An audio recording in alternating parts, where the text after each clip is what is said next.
पिछले कुछ 10-12 सालों से एक ट्रेंड मैं देख पा रहा हूँ मार्केट के अंदर लोगों की मानसिकता में। और वो ट्रेंड क्या है, जब भी हम इन्वेस्टमेंट के बारे में, हमारे फ्यूचर को लेकर के हम जब निवेश के बारे में सोचते हैं, चाहे वो किसी भी चीज में निवेश हो सकता है, चाहे वो किसी इंश्योरेंस कंपनी की पॉलिसी में निवेश हो सकता है, चाहे वो आरडी में निवेश हो सकता है, चाहे वो एफडी में निवेश हो सकता है, चाहे वो पोस्ट में निवेश हो सकता है या एसआईपी हो सकती है, म्यूचुअल फंड में निवेश हो सकता है। जनरली एक मानसिकता मैंने आजकल जो देख रहा हूं पिछले कुछ समय से, वो मानसिकता ये है कि लोग हमेशा ये बात करते हैं कि भाई कुछ शॉर्ट टर्म वाला हो तो बताओ, 5-10 साल भरने वाली चीज हो तो बताओ, 2-4 साल भरने वाली चीज हो तो बताओ। जनरली ये थोड़ा सा उल्टा क्यों है, मैं आपको उदाहरण के साथ में समझाता हूँ। हमारी जिंदगी में दो चीजों के लिए हमें लगातार पैसे डालने पड़ते हैं। एक जगह कौन सी होती है कि हमने घर खरीदने के लिए लोन लिया, हमने गाड़ी खरीदने के लिए लोन लिया, या तो हमने हमारे परिवार में एक्टिवा खरीदा और उसके लिए लोन लिया। जो भी किसी भी चीज के लिए अपन लोन लेते हैं, आजकल की यंग जनरेशन 10-15 हजार रुपए की इनकम में भी आईफोन अगर लोन पे मिल रहा है तो आईफोन खरीद लेते हैं। जब भी अपन लोन लेते हैं ना, तो लोन देने वाले लोग हमें पूछते हैं कि हाँ भैया आप बताइए कि आप लोन का टर्म कितना रखना चाहते हैं, कितने साल के लिए आप इसकी किस्तें पे करना चाहते हैं। तो जनरली होना ऐसा चाहिए कि भाई मैं कम से कम समय में अपना लोन रीपे करूं, ऐसी मेरी मानसिकता होनी चाहिए। लेकिन उल्टा क्या हो रहा है कि जब लोन की किस्तों की बात आती है तो हम बोलते हैं कि मैक्सिमम कितना मिलेगा। अगर वो एक्टिवा भी अपन ले रहे हैं तो हमें ये विचार नहीं आता कि 6 महीने में 12 महीने में एक्टिवा का लोन खत्म कर दे।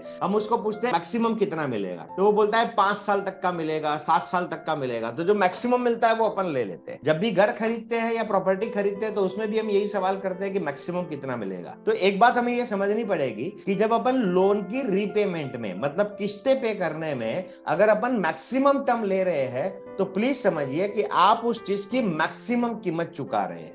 आप ऑलमोस्ट डबल से ज्यादा की कीमत चुका देते हैं। तो ये एक गलत मानसिकता है कि जब लोन रिपेमेंट की बात आती है तो अपन मैक्सिमम की बात करते हैं, और जब इन्वेस्टमेंट की बात आती है, इन्वेस्टमेंट हम क्यों करते हैं? वेल्थ क्रिएशन के लिए और हमारे फ्यूचर की कुछ पर्पस को सॉल्व करने के लिए। तो जब हम इन्वेस्टमेंट की बात आती है तो अपन बोलते हैं कि मिनिमम वाला कितना रहेगा, मिनिमम कितना पे करना पड़ेगा, मिनिमम 5 साल पे करना पड़ेगा, ऐसा कुछ बताओ, 6 साल वाला बताओ, 8 साल वाला बताओ, 10 साल वाला बताओ। तो जहां पर इन्वेस्टमेंट में ये है कि आप जितने लंबे समय के लिए इन्वेस्टमेंट करेंगे तो आपको ज्यादा रिटर्न मिलेगा, क्योंकि आपका क्यूमुलेटिव इंटरेस्ट ऐड होता रहता है और आपको रिटर्न ज्यादा मिलने वाला है। तो जहां पर रिटर्न ज्यादा मिलने वाला है वहां पर अपन शॉर्ट टर्म ढूंढते हैं, और जहां पर पैसा हमें देना है बैंक वालों को या तो फाइनेंस कंपनी वाले को, वहां पर अपन लंबा टर्म लेते हैं। हमें इसका उल्टा करना चाहिए कि जब भी लोन रीपेमेंट की बात हो तो हमें कम से कम टर्म में कोशिश करनी चाहिए कि मैं जल्दी से जल्दी इसको निपटा दूं। और जब इन्वेस्टमेंट की बात हो, चाहे वो आप एलआईसी की पॉलिसी में इन्वेस्ट कर रहे हैं या कहीं पर भी इन्वेस्ट कर रहे हैं, तो आप लॉन्ग टर्म ढूंढिए। लॉन्ग टर्म अगर ढूंढेंगे